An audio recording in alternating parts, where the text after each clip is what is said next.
The moon was bleeding tonight, crimson and swollen, hanging in the sky like a wound that refused to close. Lysan Rival stood barefoot on the ceremonial stone, the cold granite biting into her skin with the cruelty of teeth. Around her, the High Ridge pack formed a suffocating circle, their bodies pressed close, their breath hot with anticipation. The air reeked of pine smoke and bloodlust and judgment. Always judgment. This was supposed to be sacred. The night of the mating bond.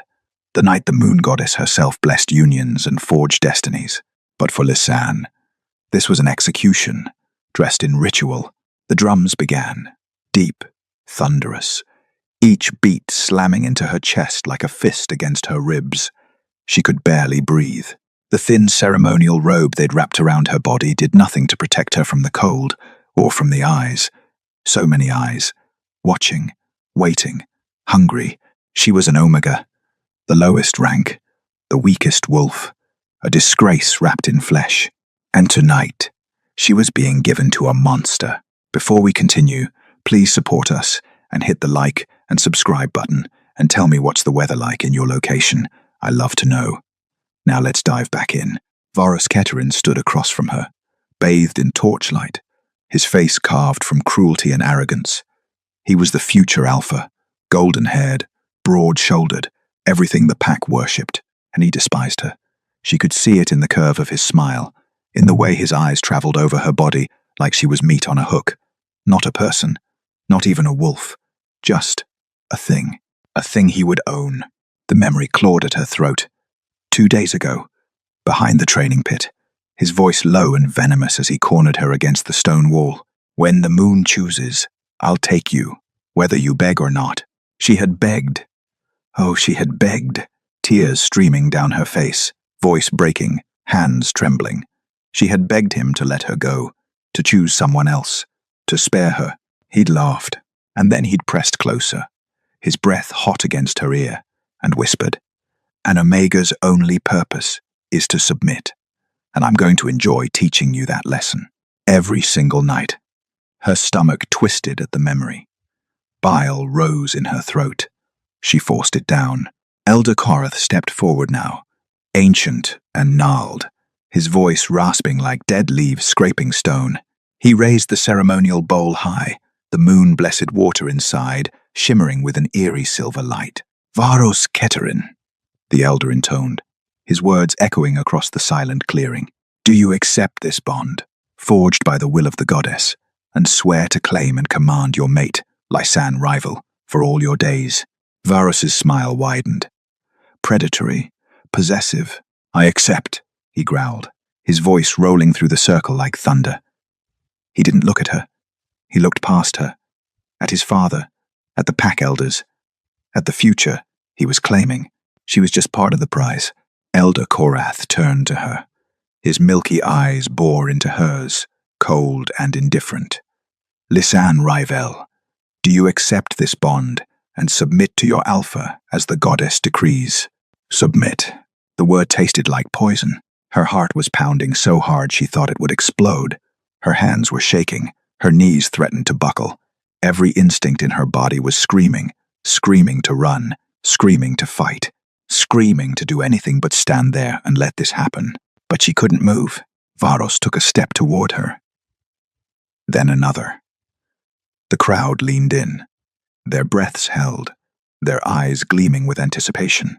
His hand reached out, fingers curling like claws, ready to seize her wrist and drag her forward into the binding. And in that moment, Lysan Rival made a choice. She stepped backward, a forbidden act, a rejection of the moon's will. The circle erupted, gasps, snarls, shouts of outrage. Wolves shifted, their bodies rippling with fury, their eyes flashing gold in the darkness.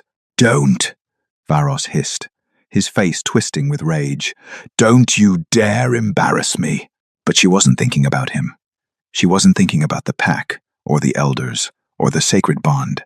She was thinking about the one desperate, impossible hope she'd buried deep in her chest 3 weeks ago.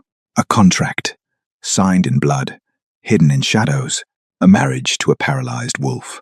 A man no one wanted. A man who couldn't hurt her. A man who only needed someone to tend him in his final days. A marriage of convenience.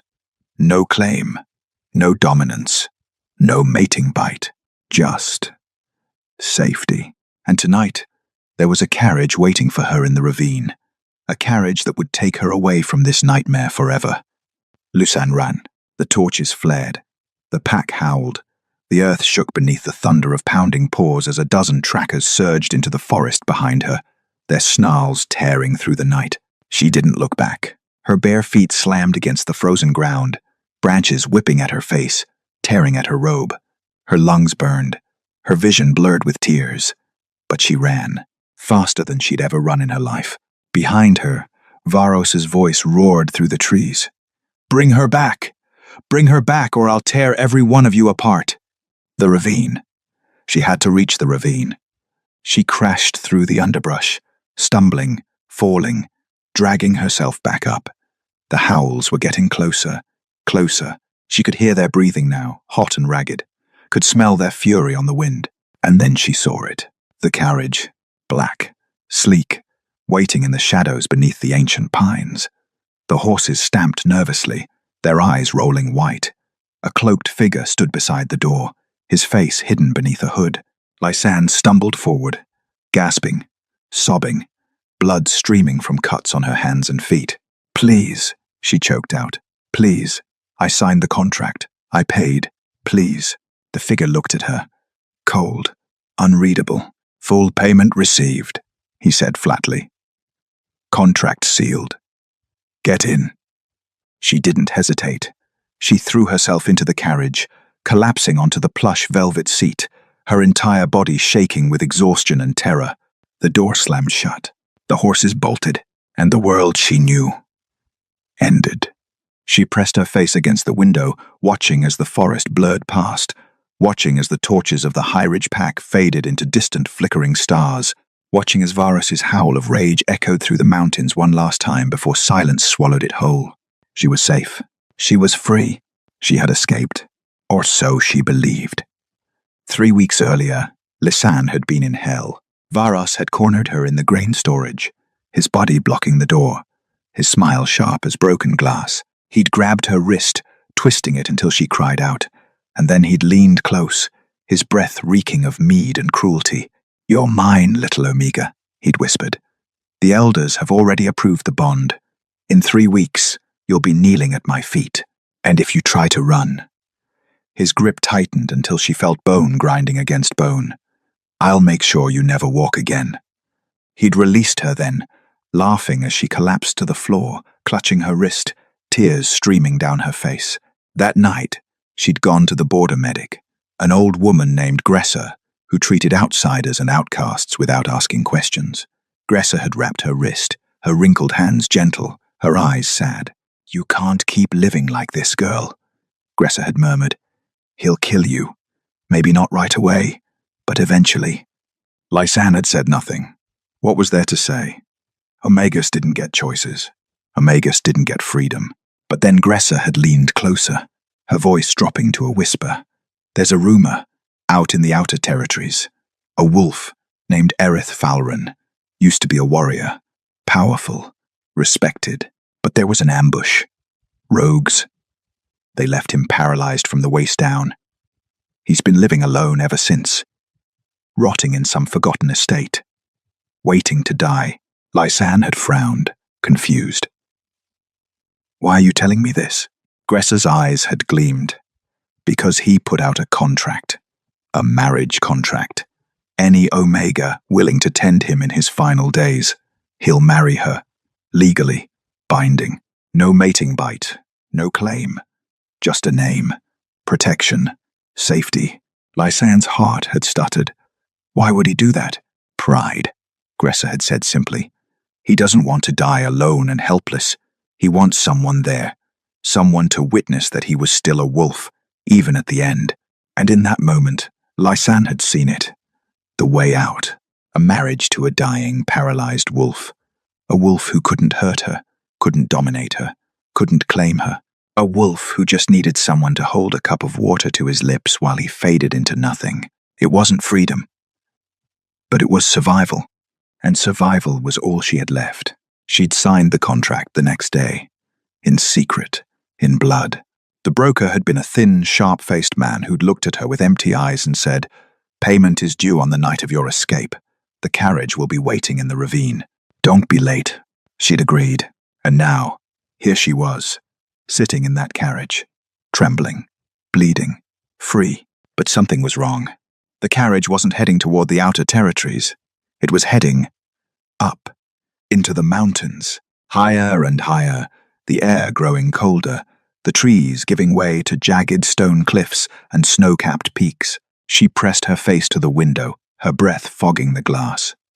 "Where are we going?" she whispered. No answer. The horses didn't slow. And then, through the mist, she saw it. A fortress, massive, ancient, built into the mountainside itself, its walls black as midnight, its towers clawing at the sky like the bones of some long-dead god. Obsidian and iron and shadow. This wasn't a cottage. This wasn't some forgotten estate where a crippled wolf waited to die. This was a palace. The carriage rolled through gates that groaned open like the jaws of a beast. Soldiers lined the courtyard, their armor gleaming silver, their faces hidden beneath helms. They didn't speak, didn't move, just watched as the carriage came to a stop. The door opened. A woman stood there, tall, regal, her hair silver, her eyes cold as ice. "Welcome, Lady Lysanne," the woman said, her voice smooth as silk and just as suffocating. "You must be exhausted. Come, we've prepared a chamber for you." Lysanne's voice cracked. Where is Erith Falron?" The woman's lips curved into a smile that didn't reach her eyes. "All will be explained in time. For now, rest." Lysanne tried to protest, tried to demand answers, but her body betrayed her. Exhaustion crashed over her like a wave, dragging her under. Her vision blurred. Her legs gave out. Strong hands caught her, lifted her, carried her through corridors of stone and shadow, through halls lit by flickering torches that cast dancing shapes on the walls. And then, darkness. She was safe from Varos, but not from whatever waited behind those obsidian doors. Warmth. That was the first thing Lysanne felt when she woke. Not cold stone, not fear, just warmth and a heartbeat. Steady, slow, rhythmic, pulsing beneath her cheek like the beat of some great drum. Her eyes fluttered open. She was lying in a bed. No, not just a bed. A massive bed, obsidian frame, white velvet sheets, pillows so soft they felt like clouds. Candles flickered on iron sconces, casting golden light across a vaulted ceiling carved with lunar symbols and ancient runes. And she wasn't alone. Her head was resting on someone's chest, a broad, muscular chest, bare skin, warm, scarred. She froze. Her gaze traveled upward. Silver hair spilled across the pillow, long and wild, framing a face that looked like it had been carved by the gods themselves and then shattered and put back together. Sharp cheekbones, a strong jaw, scars crisscrossing his neck and shoulders, and a crown, dark iron and bone, resting on the nightstand beside the bed. The man holding her was enormous, terrifyingly beautiful, and he was asleep. His arm was draped over her ribs, possessive, protective, his breathing deep and even. Panic slammed into her chest like a fist. She tried to move, tried to pull away, but the moment she shifted, his grip tightened. Not painful, just firm, like he knew, even in sleep, that she was trying to leave. And then his eyes opened, cold, glacial, electric blue. The air in the room seemed to shift, to thicken. Power rolled off him in waves, pressing down on her like a physical weight. Her wolf, weak and trembling, whimpered deep inside her chest. He looked at her, really looked at her, and for a moment, neither of them spoke. Then his voice broke the silence. Deep, rough, like thunder rolling across distant mountains. "You're awake." Lysanne's throat closed. She couldn't breathe, couldn't think. Who are you?" she gasped. He studied her, his expression unreadable. And then he sat up slowly, the sheets pooling around his waist, revealing a torso covered in scars. Battle scars, claw marks, burn marks, the body of a man who had been torn apart and somehow survived. "Azeron Vale," he said softly. "Alpha King, your husband." Her blood turned to ice. "No," she whispered. "No. I married a crippled wolf, Erith Falren, a paralyzed warrior. Not you. Not." "You married a name," Azeron said, his voice calm. Too calm. "A mask. A lie meant to bring you safely to me." He reached out, his fingers brushing a strand of hair from her face with unexpected gentleness. She flinched, but he didn't pull away. "Erith Falren doesn't exist, Lisanne," he continued. "He never did. The contract was a trap, a protection spell. Only a wolf with rare, dormant power could trigger it. And you," his eyes searched hers, something almost sad flickering in their depths. "You did." Her mind was spinning, fragments of thought crashing together, making no sense. "I don't understand," she choked out. "Why? Why would you—" "Because I need you," Azeron said simply, and then he pulled back the collar of his shirt, revealing a mark on his shoulder, a glowing, intricate symbol that pulsed with silver light. And when Lisanne looked down at her own shoulder, she saw it, the same mark, burning faintly beneath her skin. A Bont mark, not Varos's mark, not the High Ridge Pack's claim. Something ancient, something royal, something binding. "No," she breathed. "No, no, no." She scrambled backward, off the bed, her legs tangling in the sheets. She hit the floor hard, gasping, her entire body shaking. Azeron didn't move. He just watched her, waiting. "You tricked me," she hissed, tears streaming down her face. "You lied. I saved you," he said quietly. "You chained me," she screamed. "I ran from one monster to escape another, and now I'm bound to a king." "A king?" Azeron's jaw tightened. For a moment, something dangerous flickered in his eyes, but then it was gone, replaced by that same calm, unreadable mask. "You may fear me," he said, his voice low and steady, "but fate has chosen you, Lisanne Rivel, and fate does not make mistakes." She wanted to run, wanted to claw at the walls until her fingers bled, wanted to scream until her voice gave out, but the bond mark on her shoulder pulsed, warm, insistent, pulling her back toward him like an invisible chain. She was trapped. Again, the palace was a labyrinth of stone and shadow. Lisanne spent the next 2 days wandering its halls, trying to find an exit, trying to find some way out. But every door she opened led to another corridor, another locked gate, another dead end. And everywhere she went, servants watched her.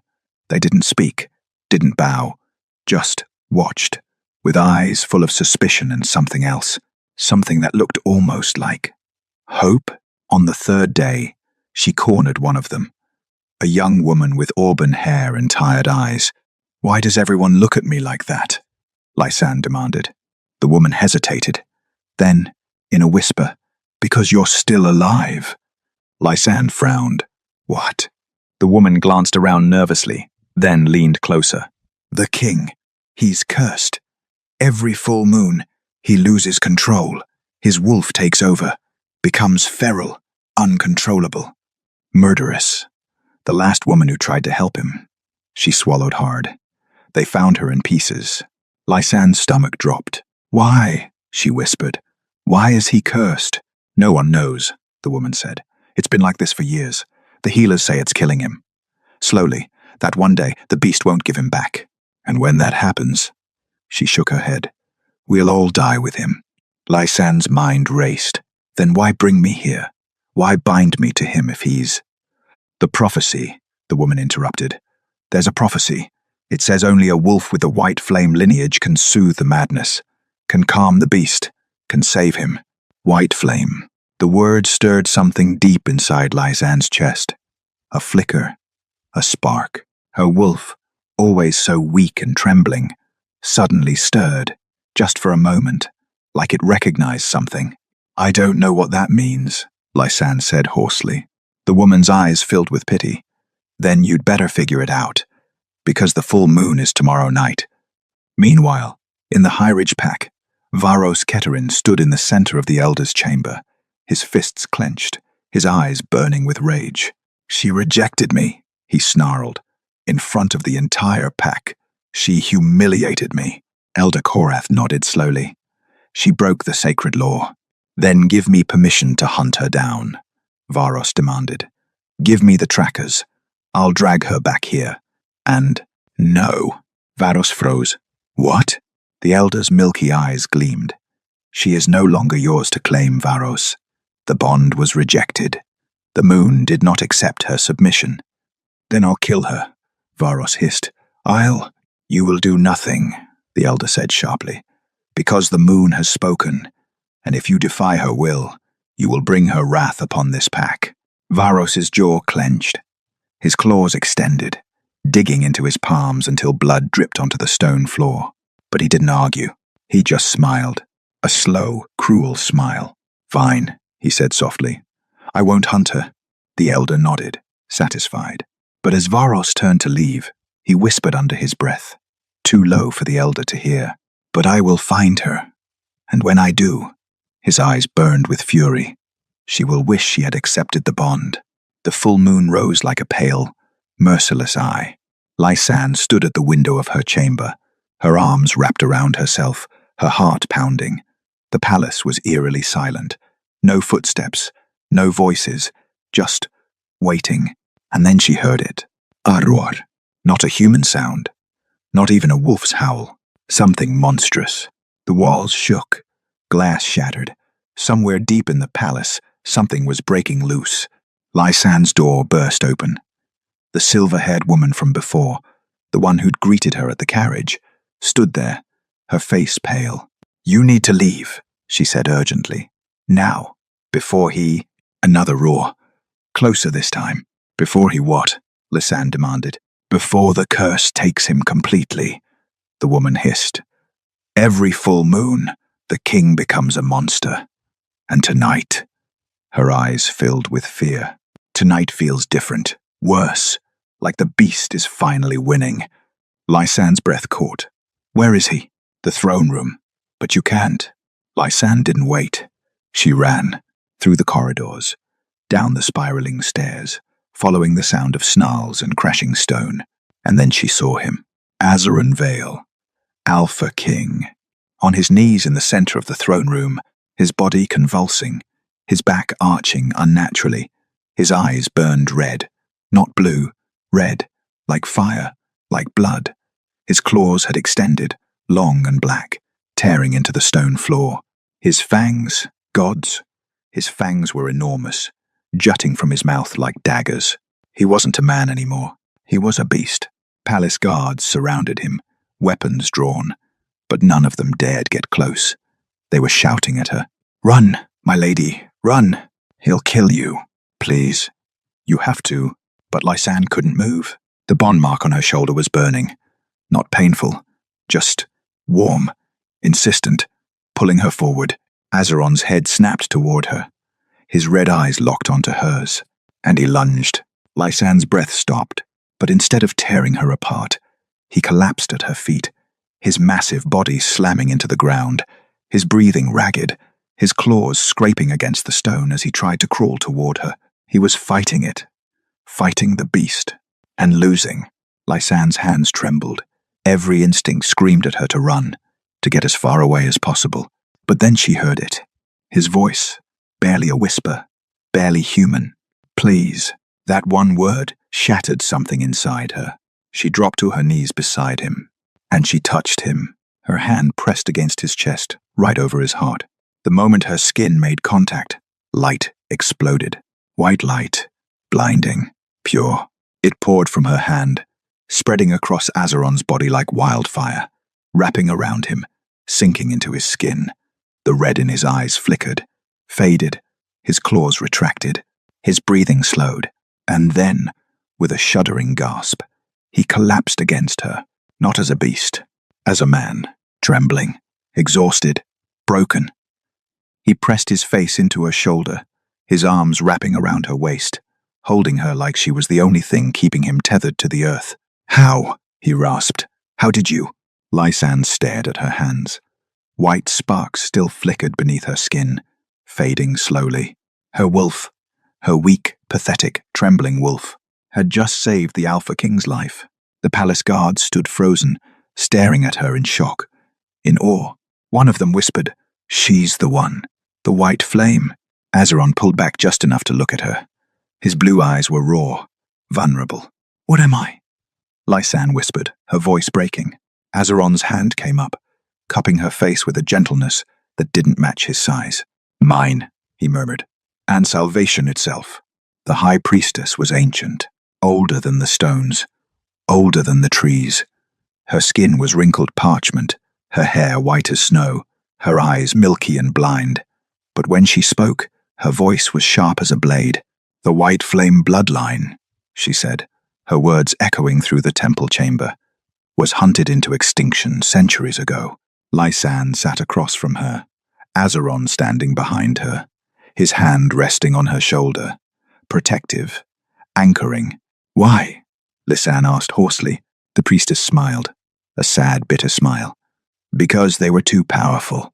Omegas with the strength of alphas. Wolves who could heal with a touch, destroy with a thought. They didn't submit. They didn't kneel. And the alphas," she shook her head, "the alphas feared them." Lysan's chest tightened. "My parents hid you," the priestess finished, "suppressed your wolf, wrapped you in spells and prayers to keep your power dormant. They died protecting that secret." Tears burned in Lysan's eyes. "I thought I was weak. I thought my wolf was broken." "Your wolf was never weak," Azeron said quietly. "It was caged." The priestess nodded. "And now the cage is breaking.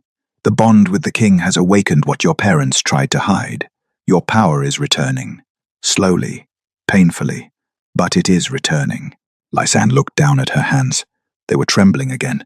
White sparks flickered beneath her skin, faint but undeniable. "What happens now?" she whispered. The priestess leaned forward. "Now, you learn to control it, before it consumes you, before it consumes him." She gestured to Azeron. "The curse in his blood is ancient," she continued. "A punishment for a sin his ancestor committed. Every full moon, the beast tries to take him. And every full moon, he fights, but he's losing. His body is breaking. His mind is fracturing. Without you," she paused, "he will die. Or worse, he will become the monster permanently." Lysan's breath caught. "And with me?" "With you," the priestess said softly, "he might survive." That night, Azeron taught her breathing rituals. They sat together on the floor of his chamber, facing each other, knees almost touching. His voice was calm, patient, guiding her through the exercises. "Breathe in for 4 counts," he said. "Hold for 4. Breathe out for 4.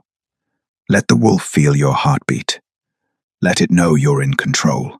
Lysan tried, but every time she closed her eyes, she felt the power stirring inside her, wild, untamed, terrifying. "I can't," she gasped, her eyes flying open. "I can't control it." Azeron reached out, taking her hands in his. His grip was firm. "Steady. You can," he said quietly, "because you already have. When I was losing myself to the curse, you brought me back.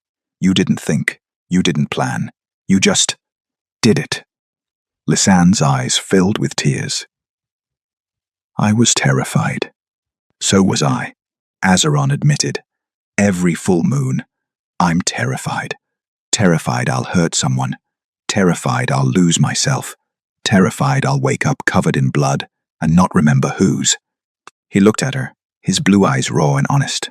"But last night," he continued, "for the first time in years, I wasn't afraid, 'cause you were there, and somehow that was enough." Lysan stared at him. This terrifying, powerful, broken man who had tricked her, bound her, trapped her, and yet, when she looked into his eyes, she didn't see a monster. She saw someone just as scared as she was. I don't know if I can do this, she whispered. You don't have to know, Azeron said softly. You just have to try. That night, for the first time since she'd arrived, Lysanne slept without nightmares, because Azeron sat beside her bed all night, watching over her, making sure nothing could hurt her, not even himself. Varos Keterin stood at the gates of the Obsidian Palace, flanked by a dozen warriors, his eyes burning with fury.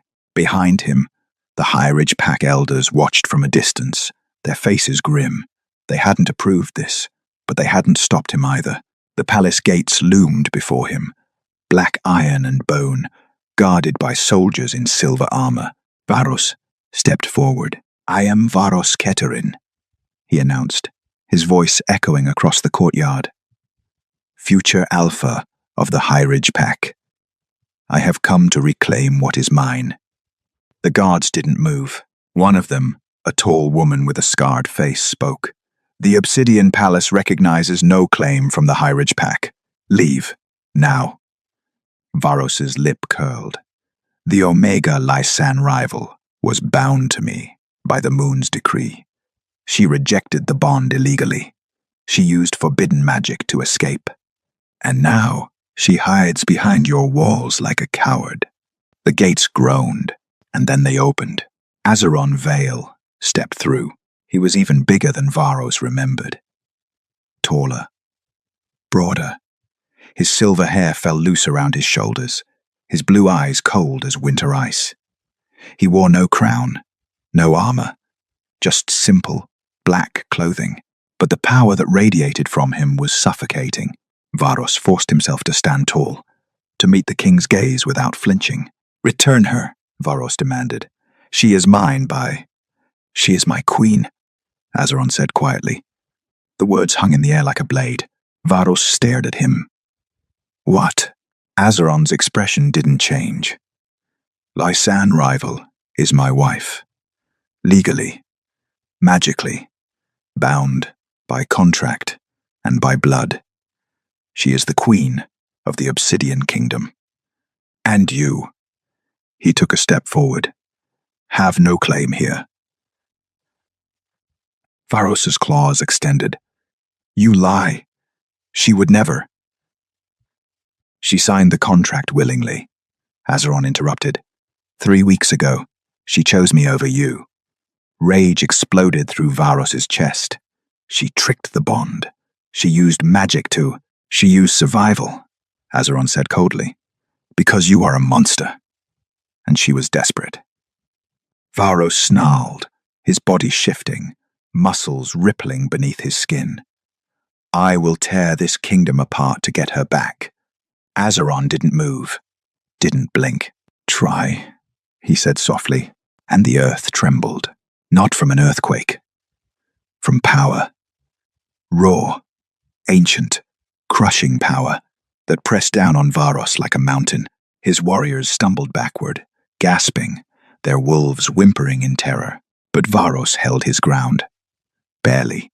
She belongs to me, he hissed. She belongs to herself, Azeron said, and she chose to stay here, with me, if you want her. His eyes burned with cold fury. You'll have to go through me. Varos's jaw clenched. He knew he couldn't win. Not here. Not now. But he would find a way. He always found a way. He turned, gesturing to his warriors. We're leaving. But as he walked away, he whispered, too low for Azeron to hear, I will come back for her. And when I do, you'll both burn. Lysanne watched from the palace window as Varos and his warriors disappeared into the forest. Her hands were shaking, her heart pounding. He'd come for her. Just like she'd feared. And he would come again. He won't stop, she whispered. Azeron stood beside her, his jaw tight. I know. He'll bring an army next time, she continued, her voice trembling. He'll... Let him, Azeron said quietly. Lysanne turned to him, eyes wide. You can't fight an entire pack. You're one man. I'm a king, Azeron interrupted, and I've survived worse than Varos Keterin. But Lysanne could see the tension in his shoulders, the exhaustion in his eyes. The curse was still killing him. Even with her help, every full moon drained him a little more. He couldn't survive a war. Not like this. That night, Varos returned, but not with an army, with a blade. He came alone, slipping through the palace shadows like a ghost, bypassing guards, avoiding patrols. He'd studied the palace layout from afar, found the weakness in the defenses, and he headed straight for Lysanne's chamber. She was alone. Azeron had gone to meet with his council, discussing strategies, preparing for the inevitable attack. Lysanne sat by the window, staring out at the moonlit mountains, her mind spinning with fear and exhaustion. She didn't hear the door open, didn't hear the footsteps, didn't sense him until his hand clamped over her mouth and the cold edge of a blade pressed against her throat. "Hello, little Omega," Varos whispered in her ear. Lysanne's blood turned to ice. She tried to scream, but his hand tightened, cutting off the sound. The blade pressed harder, drawing a thin line of blood. "You thought you could escape me," Varos hissed. "You thought you could humiliate me in front of my pack and hide behind a king." He spun her around, slamming her against the wall, the blade now pressed to her chest, right over her heart. His eyes were wild, feral. Madness burned in their depths. "I've had wolfsbane coating this blade," he said, his voice trembling with rage. "One cut, and even your precious king won't be able to save you." Lysanne's breath came in short, panicked gasps. Her wolf stirred inside her chest, frightened, confused. "Please," she whispered. "Please, Varos, don't what?" he snarled. "Don't take what's mine. Don't punish you for your betrayal." He leaned closer, his breath hot against her face. "I was going to make you my mate," he said softly. "I was going to give you status, power, a place at my side. And you rejected me. You humiliated me. You ran." His hand moved to her throat, squeezing. "So now," he continued, his voice dropping to a deadly whisper, "I'm going to take everything from you, starting with your life. And then," he smiled, "I'm going to kill your king, slowly, painfully, while he watches your corpse grow cold." Lysanne's vision blurred. She couldn't breathe, couldn't think. But deep inside her chest, something stirred. Not Hairwolf, something older, something burning. White fire. The door exploded inward. Azeron stood in the doorway, his eyes blazing blue, power rolling off him in waves. He saw Varos, saw the blade, saw Lysanne struggling against the wall. "Get away from her," he growled. Varos smiled. "Or what? You'll kill me, in front of all your witnesses." He gestured to the guards flooding into the corridor behind Azeron. "That would be a declaration of war. Your kingdom against my pack." "I don't care," Azeron said, taking a step forward. "You should," Varos hissed. And then he lunged. Not at Azeron, at Lysanne. The wolfsbane-coated blade drove toward her heart. Time seemed to slow. Lysanne saw the blade coming, saw the madness in Varos's eyes, saw Azeron launching himself forward, too far away to reach her in time. She was going to die, and in that moment, something inside her broke. Not broke, exploded. White light erupted from her body, blinding, searing, pure as starfire. It slammed into Varos like a physical force, throwing him backward across the room. He crashed into the opposite wall with a sickening crack, the blade flying from his hand. But Lysanne wasn't done. She stepped forward, her eyes glowing white, her hands trailing sparks. Power poured from her in waves, cracking the stone floor beneath her feet, shattering the windows, making the very air tremble. Azeron had managed to throw himself between her and Varos at the last second, taking the blade meant for her heart. It had buried itself in his shoulder, the wolfsbane burning through his veins like acid. He collapsed to his knees, gasping, blood pouring from the wound. And Lysanne snapped. "You hurt him," she whispered. Her voice didn't sound like her own. It sounded ancient, powerful, terrifying. Varos struggled to his feet, his eyes wide with shock. "What? What are you?" Lysanne raised her hand. White flames danced along her fingers. Not fire, not heat, pure energy, pure power. Markings appeared on her arms, glowing silver. ancient symbols that spiraled from her wrists to her shoulders. Her hair lifted, floating around her face as if caught in an invisible wind. "I am the white flame," she said, her voice echoing with otherworldly resonance. "I am the bloodline you tried to destroy. I am the power you feared." She took another step forward. Varos stumbled backward, terror replacing the madness in his eyes. "I am not prey," Lysan continued. "I am not weak. I am not yours." She thrust her hand forward. White light exploded from her palm, slamming into Varos, lifting him off his feet and throwing him through the doorway into the corridor beyond. He hit the ground hard, sliding across the stone, leaving a trail of blood. Palace guards surrounded him immediately, weapons drawn, but Varos wasn't moving. He was staring at Lysan with wide, horrified eyes, his body trembling. "Impossible," he gasped. "You're just an Omega. You're wrong," Lysan said coldly, and then she turned away from him, dropping to her knees beside Azeron. The moment she touched him, the white flames softened, becoming gentle, healing. She pressed her hands to his shoulder, to the wound, and the light sank into his skin. The wolfsbane burned away. The wound closed. Color returned to his face. Azeron looked up at her, his blue eyes wide with awe. "Lysan," he breathed. She met his gaze, her eyes still glowing white, tears streaming down her face. "I won't let anyone hurt you," she whispered. "Not him. Not anyone." Azeron reached up, his hand cupping her face. "You were never meant to kneel," he said softly. And then the light faded. The markings disappeared.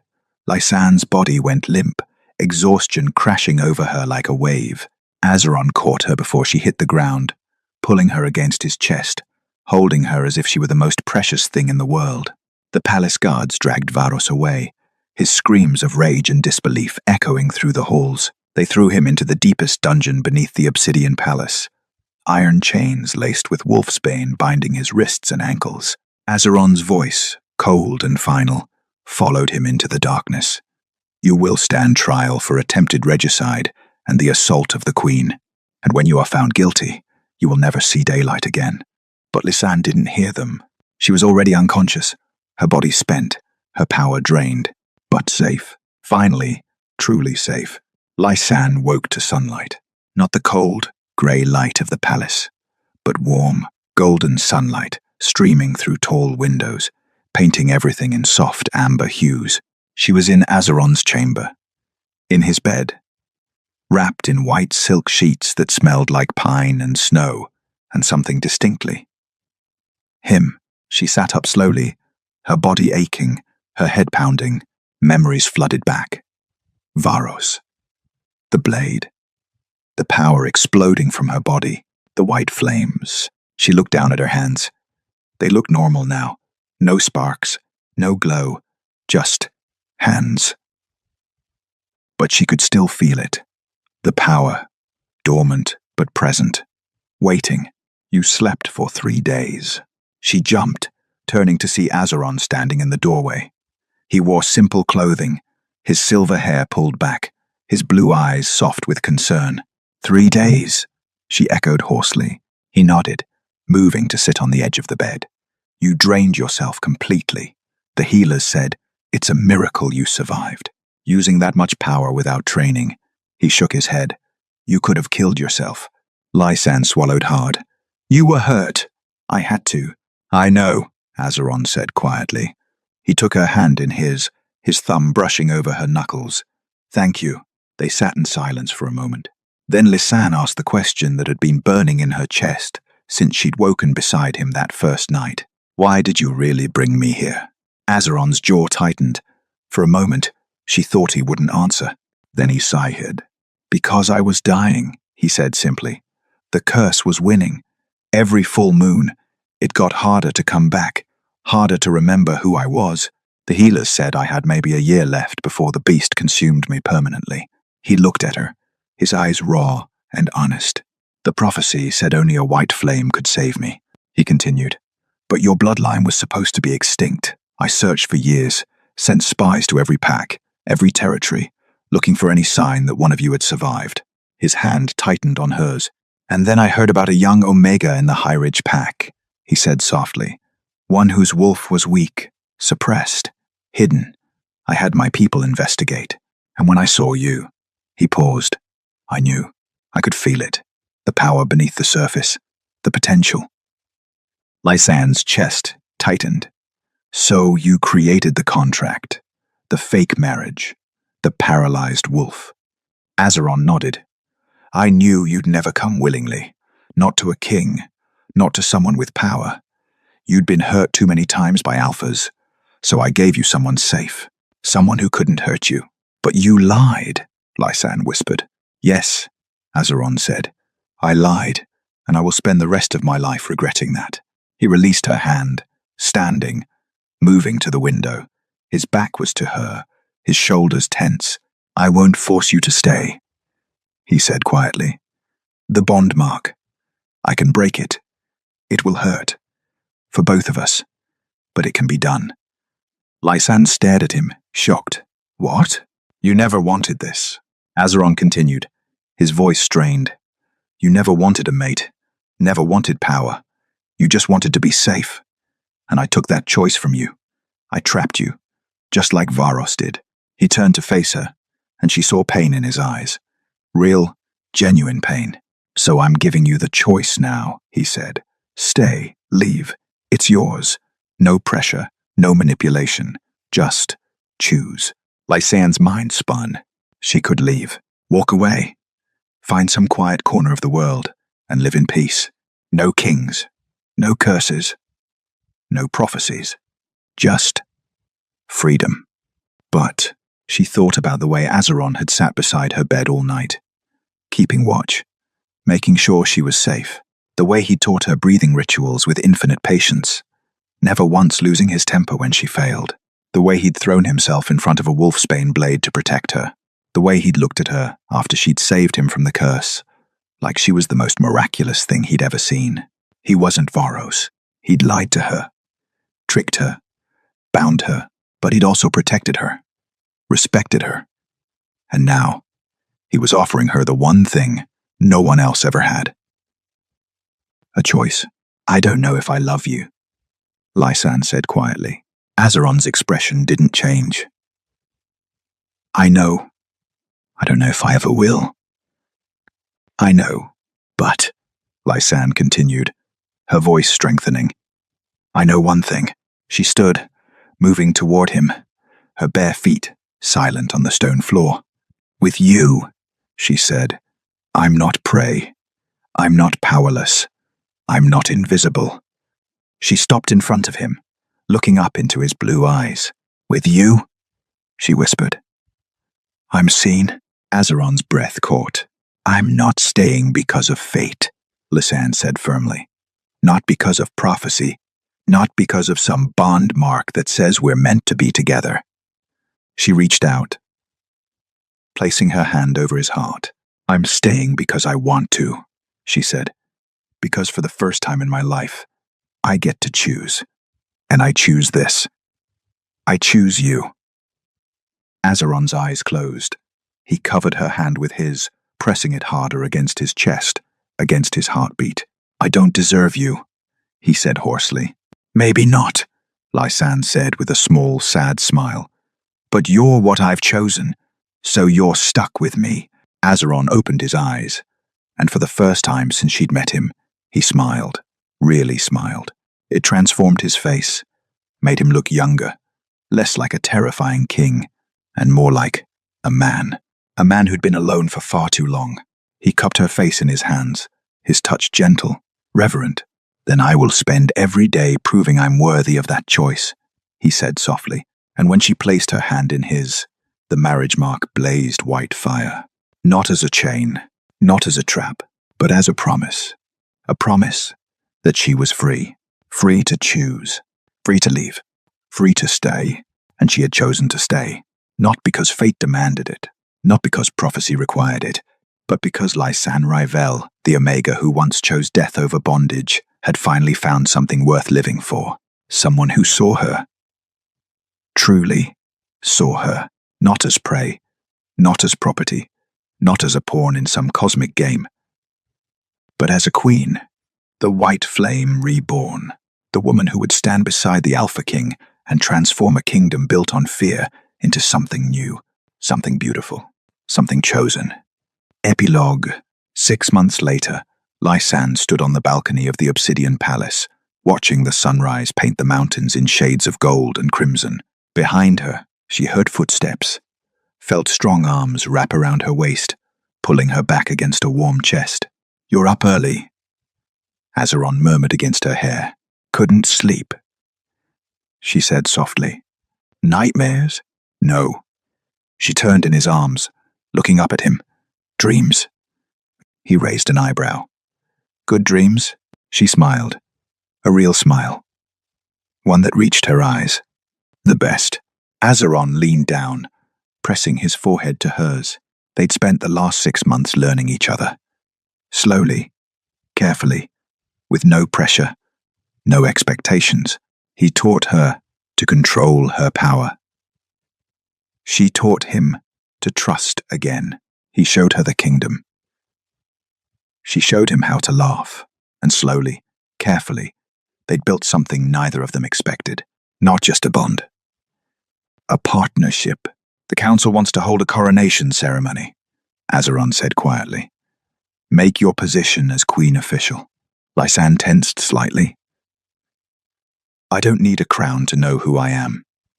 "I know," he said, "but they do. The people need to see you. Need to know that their king has found his equal." He pulled back, his blue eyes searching hers. "What do you say?" he asked. "Ready to be a queen?" Lysan thought about the girl she'd been 6 months ago, terrified, broken, running from one monster, only to fall into the arms of another. Or so she'd thought. She thought about the power that now lived inside her, controlled, focused, no longer suppressed. She thought about the kingdom, spread out before her. Thousands of wolves who looked to Azeron for leadership. And now, to her, it terrified her, but it also excited her. Because for the first time in her life, she had a purpose, a reason, a choice. "Yes," she said firmly. "I'm ready." Azeron's smile was radiant.